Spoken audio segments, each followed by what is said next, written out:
చలో అందరికీ హోలీ శుభాకాంక్షలు.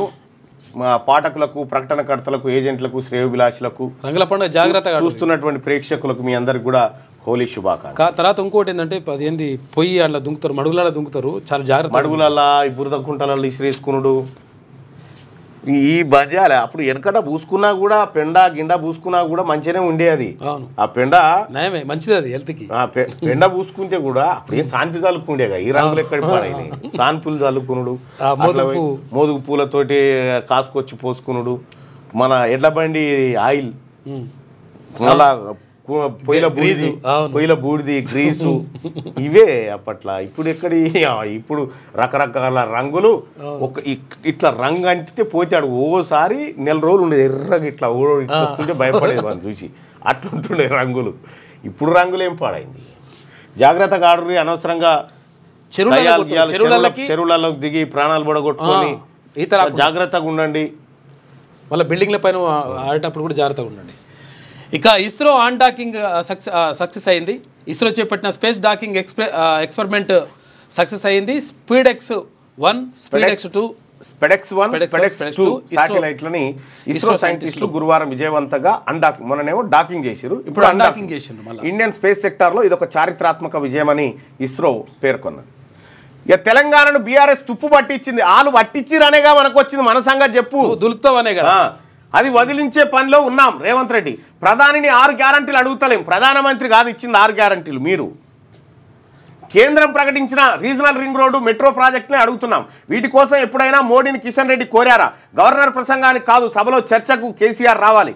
గాంధీ కుటుంబంతో నాది ఎనలేని బంధం, నేనేంటో హైకమాండ్కు తెలుసు. ఎనలేని బంధం ఈ మధ్యకాలంలో తెలుస్తుంది. ఇచ్చిన మాట నిలుపుకుంటా, పదవుల విషయంలో ఈక్వేషన్ చూడనని వెల్లడి. ఢిల్లీలో మీడియాతో సీఎం రేవంత్ చిట్ చాట్. 10 ఏళ్ల పాలనలో తెలంగాణ రాష్ట్రాన్ని బీఆర్ఎస్ తుప్పు పట్టించిందని సీఎం రేవంత్ రెడ్డి విమర్శించారు. ఇప్పుడే ఆ తుప్పును వదిలిస్తూ ముందుకెళ్తున్నట్టు చెప్పారు. రైతుల పొలాలు ఎండిపోతుంటే, టన్నెల్లో కార్మికుల ప్రాణాలు పోతుంటే, ప్రజలు కష్టాల్లో ఉంటే బీఆర్ఎస్ నేతలు డాన్సులు వేస్తూ పైశాచిక ఆనందం పొందుతున్నారని ఫైర్ అయ్యారు. గవర్నర్ ప్రసంగానికి రావడం కాదు, అసెంబ్లీలో చర్చకు రావాలని కేసీఆర్కు సవాల్ విసిరారు. డీలిమిటేషన్ అనేది లిమిటేషన్ ఫర్ సౌత్ అని విమర్శించారు. గురువారం ఢిల్లీలోని తుగ్లక్ రోడ్డు 23 అధికారిక నివాసంలో మీడియాతో సీఎం రేవంత్ రెడ్డి చిట్చాట్ చేశారు. కేంద్ర విదేశాంగ శాఖ మంత్రితో భేటీకి ముందు మీడియాతో మాట్లాడుతూ 10 ఏళ్ల పాలనకు అలవాటు పడ్డ అధికారులు వ్యవస్థను రాత్రికి రాత్రి అంతా సెట్ చేయాలంటే కుదరదని, అలా చేస్తే ఒక్కసారిగా సిస్టమ్ అంతా కొలాప్స్ అవుతుందని చెప్పారట. ఇచ్చిన వాగ్దానాలు నెరవేరుస్తున్నాం. 10 ఏళ్ల పాలనలో కేసీఆర్ ఏ ఒక్క పాలసీ రూపొందించలేదని, కానీ తాను మాత్రం టూరిజం, రెవెన్యూలో అనేక పాలసీల రూపకల్పనలో బిజీగా ఉన్నట్టుగా సీఎం రేవంత్ చెప్పారు. ఇక చరిత్రలో ఎవరు చేయలేని ఎస్సీ వర్గీకరణ, కులగణన, ఇదైతే అద్భుతం అనుకోరాదు. కులగణన ఎక్కడైనా ముఖ్యమంత్రి గారు, ఇక్కడ ముఖ్యమంత్రి గారిని డిఎంకే వాళ్ళు వచ్చి కలిసిరు. ఎందుకు? సౌత్ ఇండియాకు కేంద్రం అన్యాయం చేస్తుంది, దానికి డీలిమిటేషన్. తమిళనాడు వాళ్ళు వచ్చి కలిసిండ్రు. ఈ డీలిమిటేషన్ ఏదైతే ఉందో, జనాభా ఆధారంగా ఎంపీ సీట్ల పెంపు అనేది చర్చ జరుగుతుంది. నియోజకవర్గాల పునర్విభజన. మరి జనాభా ఎక్కువ ఉంటే ఎక్కువ ఎంపీ సీట్లు. మన తాను ఎక్కువ జనాభాను తక్కువ చూపించిన వాళ్ళు ఎవరు? నువ్వే కదా. మరి ఎక్కువ జనాభా ఉంటే ఎక్కువ వాళ్ళకి అన్ని ఇవ్వాలి కదా. మరి ఇక్కడ ఉన్న జనాభాను తక్కువ చూపించింది మీరే. మళ్ళీ డీలిమిటేషన్ అన్యాయం జరుగుతుందని వదిలిపెట్టేది మీరే. ఇది ఎక్కడ తమాషా సీఎం గారు? 4,20,00,000 మంది ఉంటే 3,70,00,000 మంది అంటారు. 50,00,000 మంది పోయినట్టే కదా. రైట్గా అసెంబ్లీలో రచ్చ. స్పీకర్తో మాజీ మంత్రి జగదీష్ రెడ్డి వాగ్వాదం. సభ మీ సొంతం కాదని కామెంట్. మండిపడ్డ కాంగ్రెస్ సభ్యులు సస్పెండ్ చేయాలని మంత్రి శ్రీధర్ బాబు సిఫార్సు. అనర్హత వేటుపై ఎథిక్స్ కమిటీకి పంపాలని డిప్యూటీ సీఎం సూచన. ఉత్తమ్ సీతక్క విప్ల ఆగ్రహం. చర్యలు తీసుకోవాలంటూ వెల్లోకి దూసుకొచ్చిన కాంగ్రెస్ సభ్యులు ఈ సెషన్ మొత్తం జగదీష్ రెడ్డిని సస్పెండ్ చేస్తున్నట్టు స్పీకర్ ప్రకటన. నిరసనగా బీఆర్ఎస్ సభ్యుల వాకౌట్. అసెంబ్లీలో గవర్నర్ ప్రసంగానికి ధన్యవాదాలు తెలిపే తీర్మానంపై గురువారం జరిగిన చర్చ రచ్చగా మారింది. స్పీకర్తో మాజీ సీఎం జగదీష్ రెడ్డి వాగ్వాదానికి దిగడంతో గందరగోళం నెలకొన్నది. సభా మర్యాదలు పాటించాలంటూ స్పీకర్ సూచించడం, దీనికి కౌంటర్గా ఈ సభ అందరిది మీ సొంతమేం కాదు అంటూ జగదీష్ రెట్టించడంతో సభ ఒక్కసారిగా అదుపు తప్పింది. అధికార ప్రతిపక్షాల మధ్య తీవ్ర వాగ్వాదం చోటు చేసుకున్నది. జగదీష్ రెడ్డి వ్యాఖ్యలపై కాంగ్రెస్ సభ్యులు ఫైర్ అయ్యారు. ఏకవచనంతో దళిత స్పీకర్ అనే పొజిషన్కు దళితుడు అగ్రవర్ణాలను ఉండదు. స్పీకర్ అంతే. అవమానించారని ఆయనపై చర్యలు తీసుకోవాల్సిందేనని నిందిస్తూ వెల్లోకి తీసుకొచ్చారు. ఈ గందరగోళంలో ఉదయం 11:45 సభను స్పీకర్ వాయిదా వేశారు. మధ్యాహ్నం 3:30 తిరిగి ప్రారంభమయ్యాక సభా మర్యాదల అంశంపైనే చర్చ కొనసాగింది. స్పీకర్ పట్ల అనుచిత వ్యాఖ్యలు చేసిన జగదీష్ రెడ్డి సభ్యత్వం రద్దు చేయాలని మంత్రి సీతక్క ప్రతిపాదించగా శాసన వ్యవస్థను అవమానించిన వారిపై కఠిన చర్యలు తీసుకోవాలని మంత్రి ఉత్తమ్ కుమార్ రెడ్డి సూచించారు. స్పీకర్ పై అనుచిత వ్యాఖ్యల విషయాన్ని ఎథిక్స్ కమిటీకి పంపాలని డిప్యూటీ సీఎం బట్టి విక్రమార్క సిఫార్సు చేశారు. బడ్జెట్ సెషన్స్ ముగిసే వరకు జగదీష్ రెడ్డిపై సస్పెన్షన్ వేటు వేయాలని సభా వ్యవహారాల మంత్రి శ్రీధర్బాబు ప్రతిపాదించగా స్పీకర్ గడ్డం ప్రసాద్ కుమార్ ఆమోదం తెలిపారు. ఆయనను మొత్తానికి తప్పించగా డీలిమిటేషన్ పై చర్చిద్దాం రండి. ఈడనేమో మా జనాభా తక్కువ చూపించే ముఖ్యమంత్రి దగ్గరకు వచ్చి డీలిమిటేషన్ గురించి సీఎం రేవంత్ కు తమిళనాడు సీఎం స్టాలిన్ ఆహ్వానం. ఢిల్లీలో కలిసి ఆహ్వాన పత్రాన్ని అందించిన డిఎంకే ప్రతినిధులు. ఇక బూట్లు చెప్పుల చోరీ అంట. అయ్యో, హైదరాబాద్ మలక్పేటలోని ఓ అపార్ట్మెంట్లో ప్లాట్ల ముందు విడిచిన బ్రాండెడ్ బూట్లు చెప్పులను కొందరు చోరీ చేసిరు.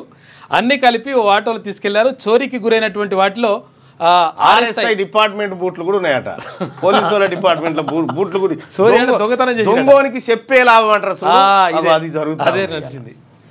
రేపటి నుంచి ఒంటిపూట బడులు. ఎండల తీవ్రత నేపథ్యంలో శనివారం నుంచి రాష్ట్రంలోని స్కూళ్లు ఒక్క పూటనే నడవనున్నాయి. ఉదయం 8 గంటల నుంచి మధ్యాహ్నం 12:30 వరకు కొనసాగబోతా ఉన్నాయట స్కూళ్ళు. ఉన్న పదవితో సంతృప్తిగానే ఉన్నా, కొత్తగా ఏమి ఆశించడం లేదు. మీడియాతో చిట్చాట్లో మంత్రి ఉత్తమ్ కుమార్ ప్రస్తుతం ఉన్న రాజకీయ జీవితంలో తాను పూర్తి సంతృప్తిగా ఉన్నానని మంత్రి ఉత్తమ్ కుమార్ రెడ్డి అన్నారు. తనకు సీఎం కావాలనే కోరిక లేదని, ఏ పదవులు తాను ఆశించడం లేదని తెలిపారు. గురువారం అసెంబ్లీలోని తన ఛాంబర్లో మీడియాతో చిట్చాట్ చేశారు. స్పీకర్పై మాజీ మంత్రి జగదీష్ రెడ్డి చేసిన వ్యాఖ్యలను మంత్రి ఉత్తమ్ తీవ్రంగా ఖండించారు. దళిత స్పీకర్ను అవమానపరిచేలా జగదీష్ మాట్లాడడం దురదృష్టకరమని పేర్కొన్నారు. ప్రజాస్వామ్య వ్యవస్థలో జగదీష్ రెడ్డిలా ఎవరు ప్రవర్తించకూడదని ఆయన అన్నారు. ఇక మార్చిలోనే మంటలు. 18 జిల్లాలో 40 డిగ్రీలకు పైగానే టెంపరేచర్లు. 4 జిల్లాలో 41 డిగ్రీలకు చేరువగా ఉష్ణోగ్రతలు. అత్యధికంగా నిర్మల్ జిల్లా లింగాపూర్లో 40.7 డిగ్రీలు. రాత్రి టెంపరేచర్లోను పెరుగుదల. 2 రోజుల పాటు 18 జిల్లాలకు అలర్ట్. ఎండలు ముదురుతున్నాయి. మార్చి మధ్యలోనే ఎండసెగ పెరిగిపోతున్నది. నిరుడు ఇదే టైంతో పోలిస్తే ప్రస్తుతం ఉష్ణోగ్రతలు 1-2 డిగ్రీల మేర ఎక్కువ రికార్డ్ అవుతున్నాయి. గతేడాది 1-2 జిల్లాలోనే 40 డిగ్రీల మేర టెంపరేచర్లు నమోదైతే ఇప్పుడు 18 జిల్లాలో 40 డిగ్రీలకు పైగా ఉష్ణోగ్రతలు రికార్డ్ అయ్యాయి. 3 జిల్లాలు మినహా రాష్ట్రమంతటా 39 డిగ్రీల పైగానే నమోదవుతున్నాయి. 4 జిల్లాలో ఉష్ణోగ్రతలు 41 డిగ్రీలకు చేరువయ్యాయి. ముఖ్యంగా ఉత్తరాది జిల్లాలో ఎండవేడి ఎక్కువగా ఉంటున్నది. గురువారం అత్యధికంగా నిర్మల్ జిల్లా లింగాపూర్లో 40.7 డిగ్రీల టెంపరేచర్ రికార్డ్ అయింది. ఆదిలాబాద్ జిల్లా బేలా, కొమరంభీం, ఆసిఫాబాద్ జిల్లా రెబ్బన్లో 40.6, భద్రాద్రి కొత్తగూడెం జిల్లా గరిమెలపాడులో 40.5 డిగ్రీల ఉష్ణోగ్రతలు నమోదయ్యాయి. మంచిర్యాల, ములుగు జిల్లాలో 40.4, జగిత్యాల, నల్గొండ, పెద్దపల్లిలో 40.3, జయశంకర్, భూపాలపల్లిలో 40.2, కామారెడ్డి, ఖమ్మంలో 40.1, మంచిర్యాల, హనుమకొండ, కరీంనగర్, సంగారెడ్డి, సిద్దిపేటలో 40 డిగ్రీల ఉష్ణోగ్రతలు రికార్డ్ అయ్యాయి. మార్చిలోనే మంటలు, ఎండలు అడ్డగోలుగా కొడతా ఉన్నాయి. సో మరి ప్రజలారా జాగ్రత్త. ఇక ఎండలు ఎక్కువ వస్తున్నాయని చెర్లపుంట ఈతలకు ఎక్కువ పోతారు. ఈత రాకున్నా అదృష్టానికి తెలంగాణ రాష్ట్రంలో చెల్లుగిలు ఎండిపోయినాయి. అంతే. ఇది ఓ రకంగా బాధాకరమైన విషయం. ఓ రకంగానే ప్రాణాలది. అటేమో రైతులు కోసపడుతారు. ఎల్ఆర్ఎస్లో వెసులుబాటు. 14% ఓపెన్ స్పేస్ ఛార్జీలు. ఒక రైతు అయితే 6-7 బోర్లు వేసిన ఒకటే 30 గుంటలలో అన్ని పోయినాయి. చుట్టుముక్క అన్ని వేసి ఎల్ఆర్ఎస్లో వెసులుబాటు. 14% ఓపెన్ స్పేస్ ఛార్జీలు చెల్లించకున్నా రెగ్యులరైజేషన్. ఆ ఛార్జీలను బిల్డర్ పర్మిషన్ టైంలో కట్టుకునే ఆప్షన్. కాకపోతే అప్పటి మార్కెట్ వాల్యూ ప్రకారమే ఛార్జీలు చెల్లించాలనే కండిషన్. అప్లికేషన్లో తప్పులుంటే పోర్టల్లో గ్రీవెన్స్ రైట్ చేసుకునే అవకాశం. పాత ఓనర్ పేరుతో ఎల్ఆర్ఎస్ ప్రొసీడింగ్స్ వచ్చినా ఇబ్బంది లేదంటున్న ఆఫీసర్లు. తాగుడుకు బానిసై తల్లిని కొట్టి చంపిండు. ఆస్తి రాసి ఇవ్వకపోవడంతో పగ వెంచుకున్న కొడుకు తాగొచ్చి ఆస్తి పేపర్లు ఇవ్వాలని గొడవ. నిరాకరించడంతో తల్లిపై సిలిండర్తో దాడి. ఇక అదుపులోకి తీసుకొని కేసు నమోదు చేసిన పోలీసులు. రంగారెడ్డి జిల్లా శంషాబాద్ మున్సిపల్ పరిధిలో ఘటన జరిగింది. తల్లిని చంపేసిండు వాడు. తమిళనాడు బడ్జెట్ డాక్యుమెంట్లో రూపాయి సింబల్ మాయమైందట. ఈ గుర్తును తొలగించిన తమిళ అక్షరంతో భర్తీ. ఎన్ఈపీపై కేంద్రం, స్టాలిన్ సర్కార్ మధ్య ముదురుతున్న వివాదం. ఇది హిందీది మాకెందుకని చెప్పేసి తమిళం పెట్టిరు. ఇక్కడ తమిళనాడులో అక్కడ ఉన్నటువంటి డిఎంకే సభ్యులు కానీ, ఏఐడిఎంకే వాళ్ళు కానీ, ఇంకా పార్టీ వాళ్ళు తనుకుంటారు. ఎట్ట తనుకుంటే మామూలుగా ఉండదు. గోషులు ఊసిపోయేటట్టు, ఎంటికలన్నీ చిరిగిపోయేటట్టు కొట్టుకుంటారు. ఒకవేళ ఎవడన్నా తమిళనాడు తెరువు వచ్చిన అనుకో వీళ్ళందరూ ఒకటి కొడతారు. వాళ్ళు రాష్ట్రానికి విషయం వచ్చినప్పుడు అందరూ ఒకటి అవుతారు. ఇంకా వేరే ఉండదు. గ్రూప్ 1 టాప్ 500లో 45.6 మంది బీసీలే. 45.6 మంది బీసీలు అట. గ్రూప్ 1 టాప్ 500లో అట. ఓ సారు ఇది కరెక్టే. ఓసీలు 36% ఎట్లొచ్చిరు? అది లెక్క. ఓసీలు 36% ఎట్లొచ్చిరు? వీళ్ళ జనాభా ఎంత? వీళ్ళకంటే ఒక 9% బీసీలు ఎక్కువ కదా. మరి ఎస్సీలు 18% ఉన్న ఎస్సీలు 10% ఎట్లొచ్చిరు? ఎస్టీలు 10% పైన ఉంటే 7%. ఇక్కడ 62% ఉన్న బీసీలు 45%, 18% ఉన్న ఎస్సీలు 10%, 10% పైన ఉన్న ఎస్టీలు 7%. కానీ 7% ఉన్నోళ్ళు 36%. చూసుకోలేక ఈ 62%లో 17% వీలైపోయినాయి. తర్వాత ఇక్కడ వీళ్ళకి 8% పోయినాయి, 9% వీలైపోయినాయి. వీళ్ళకి సంబంధింంచి ఇంకో 4% పోయినాయి. వీళ్ళందరి పోయి వీళ్ళ దాంట్లో పడ్డాయి. అది రాయలేదు. ఇంత అద్భుతమైన వార్త. గ్రూప్ 1 టాప్ 500లో 45.6 మంది బీసీలేనట. 90% ఉన్నోళ్ళు 55, 62కి వచ్చారు. 7% లేని వాళ్ళు 36కి వచ్చారు. కులాల వారీగా వివరాలు ప్రకటించిన టీజీపీఎస్సీ సబ్జెక్టుల వారీగా టాప్ మార్కులు వెల్లడి. రోస్టర్ ప్రకారం పోస్టులను భర్తీ చేస్తాం. తప్పుడు ప్రచారం నమ్మొద్దని అభ్యర్థులకు సూచన. ఇది రీకౌంటింగ్ కాదు, రివాల్యుయేషన్కి అవకాశం ఇవ్వాలి. ఇక్కడ తెలుగు సబ్జెక్టుకు సంబంధించి తెలుగులో రాసినటువంటి వాళ్ళకు అన్యాయం జరిగింది, ఇంగ్లీష్లో ఉర్దూలో రాసినటువంటి వాళ్ళకు న్యాయం జరిగిందనే ఆరోపణలు వస్తూ ఉన్నాయి. ఇట్లా చాలా మంది పాపం అసలు మామూలు కాదు, బాగా బాధపడుతున్నారు అందరూ. ఇష్టం వచ్చినట్టుగా చేసిండ్రు ఇట్లా అని. చాలా టీజీపీఎస్సీ గ్రూప్ 1 ఫలితాలు 563 ఖాళీలు. పారదర్శకత లేకపోవడం, లోతైన వివిధ వర్గాల అభ్యర్థుల్లో పరాయీకరణ భావన, మూల్యాంకన ప్రక్రియలో లోపాలు, కులాల వారీగా మరియు వయస్సుల వారీగా విభజన, తెలుగు మాధ్యమం మరియు ఇంగ్లీష్ మాధ్యమం మధ్య వివక్ష. ఆగస్టు టీజీపీఎస్సీ మా సాటిలేని రాజ్యాంగ నిబంధనల ప్రకారం నిర్వహించాల్సిన సామాజిక సమ్మిళితత్వం లేదు. భయాలను తొలగించడానికి, రాజ్యాంగ స్ఫూర్తిని ప్రేరేపించడానికి మరియు టీజీపీఎస్సీపై నమ్మకాన్ని తిరిగి స్థాపించడానికి సాధ్యమైన పరిష్కారాలు మా రాజ్యాంగం. టీజీపీఎస్సీ గౌరవనీయులైన chairman Shri Burra Venkatesham IAS register మనస్సాక్షికి విజ్ఞప్తి చేయడం. ఒకటి. ఇక రెండోది, టీజీపీఎస్సీ గ్రూప్ 1 తాత్కాలిక మార్కులు తేదీ 10/3/2025. Parivartan India IAS YouTube channel వీడియోలు విద్యార్థులను పరీక్షలకు హాజరు కావడానికి మరియు టీజీపీఎస్సీని సమర్థించడానికి గౌరవనీయులైన ఒక దృఢ నిశ్చయం, అంకితభావం. ఏముందన్న ఇది?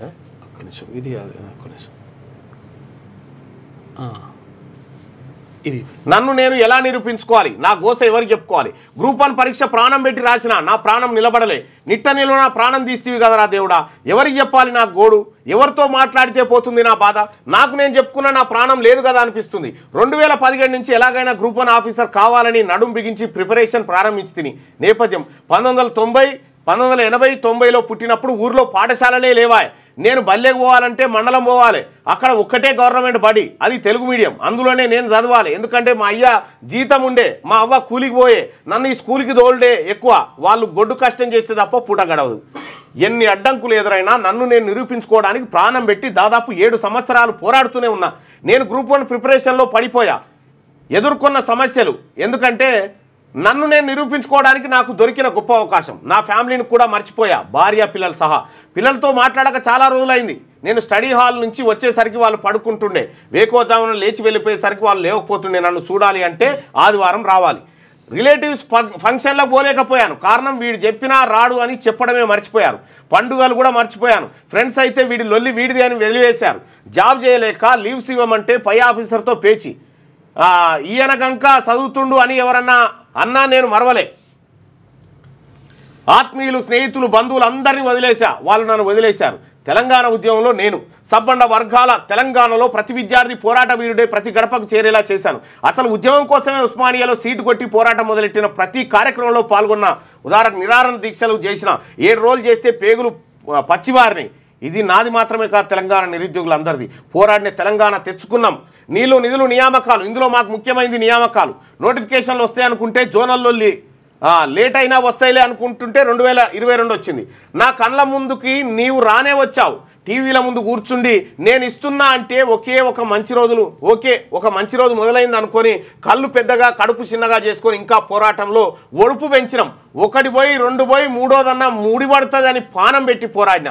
ప్రధాన పరీక్షను ఎదుర్కొన్న తీరు, 3 సార్లు ప్రిలిమ్స్లో విజయం సాధించిన నమ్మకం, ఎన్నో ప్రణాళికలు మెయిన్స్ కోసం మన సొంతంగా కాకుండా ఎవరైనా మెంటర్షిప్ కావాలని తెలుగులో బెస్ట్ మెంటర్షిప్ వెతికి జాయిన్ అయ్యి మెలకులన్నీ నేర్చుకొని test series, model answers, writing skills నేర్చుకొని పదునైన కత్తిలా మారి ఎగ్జామ్స్ ఎలాగైనా జరుగుతావి అని చదివి కోర్టు కేసులు కూడా పట్టించుకోకుండా ఎగ్జామ్ హాలు ఎలాగైనా నేను గ్రూప్ 1 ఆఫీసర్ కావాలని ఇష్టదైవాన్ని మొక్కి మొదలుపెట్టిన. ఇంగ్లీష్ ఓకే, ఒకే క్వాలిఫై పేపర్తో ఇక మొదలైంది. జనరల్ ఎస్ఏ పేపర్ 3 ప్రశ్నలు, ప్రతి ప్రశ్నకు 12 పేజీలు, 36 పేజీలు రిలవెంట్గా డయాగ్రామ్స్, మైండ్ మ్యాప్స్, మంచి చేతి రాతతో. రెండో పేపర్ 15 ప్రశ్నలు, ఒక్కో ప్రశ్న 3 పేజీలతో 45 పేజీలు మ్యాప్స్ అన్ని. మూడో పేపర్ కూడా 15 ప్రశ్నలు 45 పేజీలు. నాలుగో పేపర్ కూడా 15 ప్రశ్నలు 45 పేజీలు. ఐదో పేపర్ కూడా 10 ప్రశ్నలు 30 పేజీలు. డిఐ బాగా చేయలే నాన్ మ్యాథ్స్ వల్ల. తెలంగాణ ఉద్యమం పేపర్ నాదే అన్నట్టు రాసిన 15 ప్రశ్నలు 45 పేజీలు. అన్నీ 3+70 ప్రశ్నలు ప్రాణం పెట్టి రాసిన ఇక నాకు పక్కా జాబ్ వస్తుందని స్కోర్ చేస్తా అనుకొని నా ఆనందానికి అవధులు లేకుండా చాలా జోష్లో ఉండే. రిజల్ట్స్ ప్రభావం. నా తెలుగు మీడియం అభ్యర్థుల పేపర్స్ ఎవాల్యుయేషన్ చేయకుండానే మార్క్స్ వేశారు, లేకుంటే అలా ఎలా వస్తాయి? వ్యాసం 36, సైన్స్ టెక్ 28, తెలుగులో ఎగ్జామ్స్ రాయడం శాపమా? దేశ భాషలందు తెలుగు లెస్సాది తెలంగాణ మాండలికం ప్రపంచంలో ఎక్కడ లేని గొప్ప భాష నా తెలుగు. మద్రాస్ హైకోర్టు తమిళంను తప్పనిసరి చేస్తే తెలంగాణలో శాపం. తెలుగులో నేను ఎగ్జామ్స్ రాస్తే వచ్చే మార్కులను చూస్తుంటే ఏం చేయాలో అర్థం కాక బ్రతికున్న శవంలా మిగిలిపోయా. మా మార్క్స్ పైన ఆరోపణ, ఈ భూమిపై ఎవరితో ఎవాల్యుయేషన్ చేయించినా తెలుగు వచ్చిన వారితో టాప్ 1 to 100లో నేను ఉంటా, లేకుంటే నువ్వు ఏ శిక్ష వేసినా నేను సిద్ధం. నేను సిద్ధపడే శిక్షలు. అమృత ప్రణయ్ కేసులో శిక్ష అయినా నేను రెడీ. టీజీపీఎస్సీ నుంచి వచ్చే ఏ నోటిఫికేషన్కి నేను అనర్హుడిని, సామాన్య జైలు శిక్ష అయినా నేను రెడీ. పేపర్కి ₹1,00,000 పెట్టినా నేను రెడీ రివాల్యుయేషన్కి. మరి నాకు న్యాయం జరిగేది ఎలా? నీవు టీజీపీఎస్సీ ఎట్టి పరిస్థితుల్లో రివాల్యుయేషన్కి అవకాశం ఇవ్వవు. హైకోర్టు చెప్పాలి, సుప్రీంకోర్టు చెప్పాలి, ప్రభుత్వం చెప్పాలి. ఇది ఎలా సాధ్యం? నన్ను నేను నిరూపించుకునే సందర్భంలో నన్ను ఓడించడానికి నీవు చేసిన పోరాటం మహాద్భుతం. నా కేటగిరీ నాకు శాపమైందో, నేను నమ్మిన నా తెలుగు నాకు విషయమైందో. చదువు నన్ను ఓడించలేదు, కానీ జ్ఞాన సంపన్నులు అనుకునే వారు ఓడించడం కాల్చివేసింది. నాకున్నది కోపం కాదు, ఆవేశం అంతకన్నా కాదు. న్యాయం కావాలి. టీజీపీఎస్సీకి తెలుగు అభ్యర్థులు దూరం అవ్వటమే మంచిదేమో అనే భావన కలిగిందా అనే సందేహం తెలుగులో రాసిన ప్రతి ఒక్కరికి ఉంది. బాధప్త హృదయంతో మీ తెలుగు మీడియంలో రాసిన ఒక గ్రూప్ 1 అభ్యర్థి హాల్ టికెట్ నెంబర్ ఇవి ఇంత. చూసుకో ఏంది ఇది. అందుకే బాయ్ సాబ్ ఇక్కడ తిన్మార్మలన్న లొల్లి పెట్టేది, గొంతు జించుకొని అరిచేది ఇగో ఈ కుట్రలన్నింటినీ ఛేదించడానికి. మీరు మీ పందాలో ఉంటే నేను కొట్లాడకాడికి కొట్లాడతా, మీరందరూ కలిసి కొట్లాడితేనే కదా ఇవన్నిటిని మనం ఎదుర్కోవచ్చు. అయితే ఉర్దూ మీడియం 9 మంది రాసిండ్రు. 9 మంది రాస్తే 9 మందికి 400 పైన 500 పైన వేసిండ్రు. తర్వాత ఇంగ్లీష్ మీడియం వాళ్ళకు బాగా టాప్ మార్కులు వేసేసిండ్రు. తెలుగు మీడియం వాళ్ళని మొత్తం నాశనం చేసిండ్రంట. అది జరిగింది. అసలు యాక్చువల్గా విషయం ఏంటంటే 2 కారణాలు ఉన్నాయి. ఇంకోటి ఏంటంటే ఈ ఇంగ్లీషు అంటే నేను వాస్తవం చెప్తున్నా, ఇంగ్లీషు రానోళ్ళు కూడా ఇంగ్లీష్ పేపర్ దిద్దిండ్రు. దిద్దితే తక్కువ మార్కులు వేసినాం అనుకో, తక్కువ మార్కులు వేస్తే మళ్ళీ నా రివాల్యుయేషన్ చేయి, నా పేపర్ ఎదురు అబ్బాయి, నా కథ ఎంత అబ్బాయి అడుగుతాడు కదా. అయితే ఎక్కువ మార్కులు వేసిండు అనుకో, దాన్ని 4 వాడేసిండు అనుకో, రాదు కదా. ఏదో జరిగింది మొత్తం మీద. ఏం జరగకుండా ఇట్లా ఉండదు. మొత్తం గ్రూప్ 1లో 36% సీట్లు మీరు ఎత్తుకపోయి 6%, 7% ఉన్నోళ్ళు 36% ఎత్తుకపోతే ఇటువంటి రాసుకోకపోతే ఏం చేసుకుంటాం మేము? ప్రజల ఆవేదన కాకపోతే టీజీపీఎస్సీ రాసినటువంటి సోదరులారా, ఎవరైతే గ్రూప్ 1 గ్రూప్ 2 రాసిరో కళ్ళకు గట్టినట్టుగా ఇది ఒక 10 నెలల కుట్ర. ఇది ఈ కుట్రలో బలి పశువులు అయింది మనమే. మొత్తుకుంటున్నాను నేను. అందుకోసమే మీరంతా మేల్కొనాలని. దయచేసి మార్నింగ్ న్యూస్ చూస్తున్న మిత్రులారా ఈ లైక్ బటన్ని క్లిక్ చేయండి. క్యూ న్యూస్లో పనిచేయటకు వీడియో ఎడిటింగ్ మరియు SEOలో అనుభవం గల జూనియర్ ఎడిటర్స్ కావాలను సంప్రదించవలసిన నెంబర్ 8688926084. లేటెస్ట్ న్యూస్ తెలుగు మరియు ఇంగ్లీష్ అప్డేట్స్ కోసం ఇప్పుడే క్యూ న్యూస్ అఫీషియల్ యాప్ని ప్లే స్టోర్ నుండి డౌన్లోడ్ చేసుకోండి. సరికొత్త సమాచారాల కోసం క్యూ న్యూస్ వెబ్సైట్ని ఫాలో అవ్వండి. ఛానల్లో ప్రాంతీయ, జాతీయ, అంతర్జాతీయ వార్తలు వీక్షించండి. లైక్ చేయండి.